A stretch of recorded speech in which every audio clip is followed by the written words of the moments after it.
Nongeye kubaramutsa ndabaha ikaze rero mwese mudahwema gukurikira amakuru yacu kumbonesha kuri yanyu mukunda cane ya Shiramatsiko TV aho mubandanya mudukurikira muri mu bice bitandukanye bigize igihugu cacu c'u Burundi ndetse no mu makungu muri rusange. Mwese rero mudahwema gukurikira amakuru yacu, reka ndabore ko hari amakuru mugezweko ntimbonesha kuri yanyu mukunda cane ya Shiramatsiko TV. Baba rero bamaze gufyonda sabone ku bakoresha ururimi rw'igifaransa, amakuru aca bashikira umwanya kuwundi. Kwakoresha ururimi rw'icongereza naho ndakeka muba mwamaze gufyonda ahanditse subscribe, maze amakuru akazarabashikira umwanya wose muyakenererako. Mwese rero mudahwema gukurikira amakuru yacu kumbonesha kure yanyu ari nayo yacu mukunda cane ya Shiramatsiko TV. Reka nze ndababarire zimwe mu nkuru amakuru yacu agira yibandeko muri aka kanya. Ngatubarire amakuru ariko aravugwa mu makungu, maze amakuru yacu tuyahere ku makuru ariko aravugwa hagati y'igihugu c'u Rwanda ndetse na Repubulika Iharanira Intwaro Rusange ya Kongo, aho biko biravuga ko igisirikare c'u Rwanda carasiye indege y'intambara ya Kongo mu kirere ca Kongo. Namakuru rero mugiye gushikirizwa ntimbonesha kuri yanyu mukunda cane ya Shiramatsiko TV, aho mu kanya gatonyi iza ikabashikiriza ku buryo bw'idonido.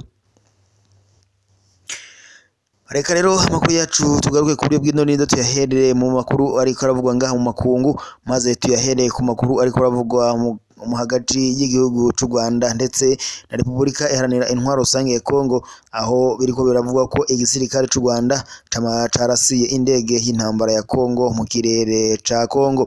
Leta ya Kongo iragiriza igisirikare c'u Rwanda kurasa indege ya Kongo y'intambara mu kirere ca Repubulika Iharanira Intwaro Rusange ya Kongo.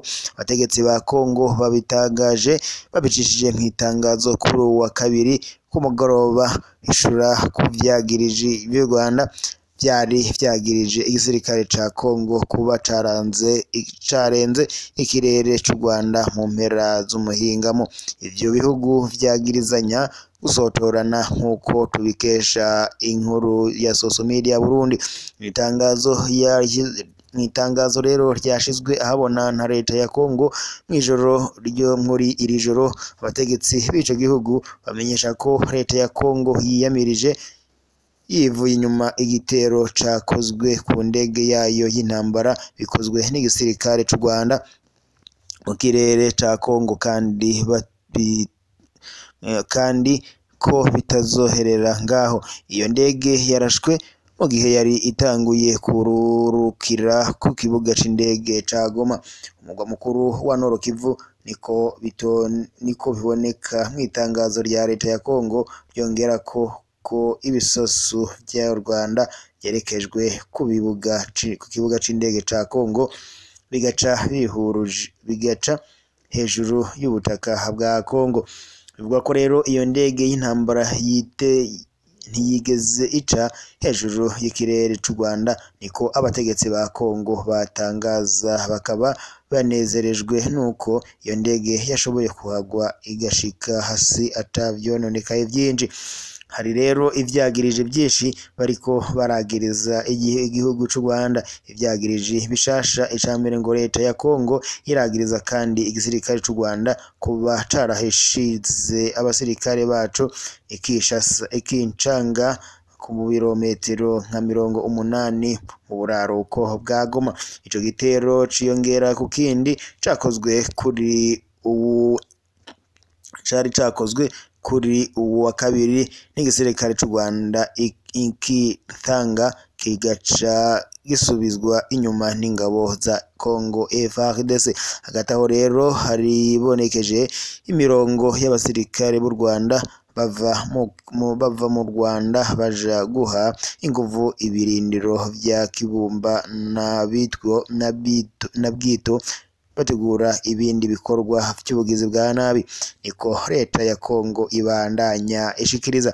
Abategetsi ba Kongo bavuga ko ari agasotoro gusa, niko n'ibikorwa vy'intambara kubwo abategetsi ba Kongo. Intumbero y'u Rwanda bivuga ko ari ukuburabuza ubwigoro buriko buraba mu gushira mu ngiro ivyumvikanywe mu biganiro vy'i Rwanda, muri Angola ndetse no muri Kenya, aho muri Nairobi, mu ntumbero ngo yo kugarukana amahoro mu buseruko bwa Repubulika Iharanira Intwaro Rusange ya Kongo ndetse no mu karere k'ibiyaga binini.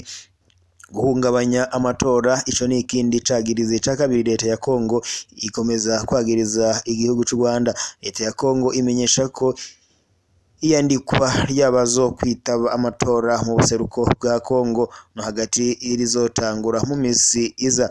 Isaba umuryango mpuzamakungu kubandanya ashira igitsure ku Rwanda na M23 kugira ngo bihagarike amabi biriko birakora ashobora kuburiza ivyo bikorwa vy'amatora. Ivyo bikaba bishikirizwa n'abategetsi ba Kongo. Umukuru w'igihugu c'u Rwanda Paul Kagame yaravuze ku kurenga imbibe z'ikirere c'igihugu ciwe bikozwe n'indege z'intambara za Kongo. Perezida Paul Kagame yavyise ubutumire. Ivyo vyabaye inshuro zitatu. Nibaza ko nahawe ubutumire bukwiye kugira ngo nshobore kugira ico nkoze. Habanje kuba ibitero vy'amabombe aterewe ku rundi ruhande, hasubira abasirikare barengana imbibe bagerageza kurasa abajejwe umutekano ku mbibe canke indege zirenga imbibe zacu. Twarihanganiye ubwo butumire, ariko sinzi ko uko kwihangana kuzobandanya mu gihe bosubira. Ivyo niko yari yagabishije muri Kigarama umukuru w'igihugu c'u Rwanda Paul Kagame imbere y'inama nshingamateka y'igihugu c'u Rwanda. Imigenderanire hagati rero y'ivyo bihugu bibiri ari vyo mu karere ka Afrika y'ibiyaga binini ibandanya itosekara kuva hasubiriye kwibonekeza umugwi wa M23. Uwo mugwi wahoze ari ikiroberi c'abatutsi wasubiriye gufata ibigwanisho mu mpera za 2021 wagiriza abategetsi ba Kongo kuba batubahirije ivyo wiyemeje ku kwinjiza mu nzego abagwanyi bawo, ndetse ukaba ugizwe n'abatutsi b'abanyekongo. Abategetsi ba Kongo baguma bemeza ko uwo mugwi ufashwa n'u Rwanda, ariko ivyo leta y'u Rwanda ibandanya ihakana yivuye inyuma. Nyuma yo kwigarurira uburere bwinshi mu ntara ya Nord Kivu mu buseruko bwa Repubulika Iharanira Intwaro Rusange ya Kongo, harimwo ndetse Bunagana, igisagara gihana urubibe na Uganda, no guhakwa gufata igisagara ca Goma, umugwa mukuru wa Nord Kivu. Kuva hagati mu kwezi kwa gatandatu guheze, abaroberi ba M23 barashikirije ibirindiro vyabo vya Kubumba teritwari ya Nyiragongo, ingabo za Afrika y'ubuseruko. Haraciye indwi nkeya, ariko umukuru w'igihugu ca Kongo eruka kwagiriza abo baroberi ko base kuva mu mazone bagenzura. Yatwani Felix Tshisekedi yabivugiye mw'ikoraniro ry'ubutunzi ry'i Davos. Leta ya Kongo yaranagirije kandi M23 kugandagura abasivile baba 272 mu bisagara bibiri uwo mugwi ugenzura, naho ONU ikavuga ko baba 130. Umugwi M23 irahakana ivyo yagirizwa, ikavyita ko ari inyigisho mbi zigamije kubakurako ubwizigirwa abanyagihugu bari babafisiye.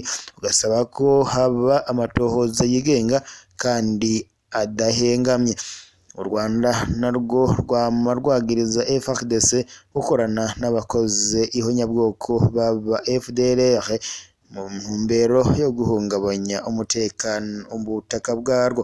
Ariko umukuru w'igihugu ca Kongo Twani Felix Tshisekedi yagumye keshi yagiriza mugenzi we w'u Rwanda Paul Kagame gushigikira abo baroberi, akabona ko aba FDLR